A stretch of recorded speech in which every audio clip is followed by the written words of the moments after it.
ৰাজস্থানৰ জয়ছলমেৰ চহৰৰ পৰা 17 কিলোমিটাৰ পশ্চিমৰ ফালে গ'লে এখন এনেকুৱা গাঁও পোৱা যায়, যিখন গাঁৱত মানুহ নহয়, যিখন গাঁৱত থাকে ভূত, প্ৰেত, আত্মা, প্ৰেতাত্মা।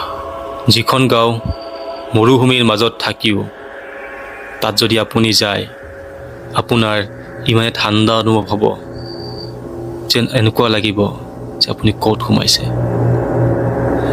দিনৰ পোহৰত সকলোবোৰ ঠিকেই থাকে সেই গাঁওখনত, তাত মানুহ দুনুহ অহা যোৱা কৰি থাকে, কিন্তু ৰাতিৰ এন্ধাৰত এনেকুৱা লাগিব যেন তাত এখন বজাৰ বহিছে, আৰু সেই বজাৰত বিভিন্ন মানুহ তাত আহি বস্তু কিনা বেচা কৰিছে।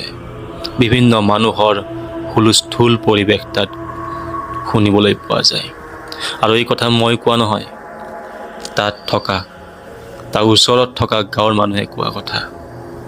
ৰাজস্থানৰ জয়ছলমেৰ চহৰৰ পৰা 17 কিলোমিটাৰ পশ্চিমৰ ফালে থকা এই গাঁওখনৰ নাম হ'ল কুলধৰা গাঁও, যিখন গাঁও 1291 চনত পালিবান ব্ৰাহ্মণসকলৰ দ্বাৰা স্থাপন কৰা হৈছিলে।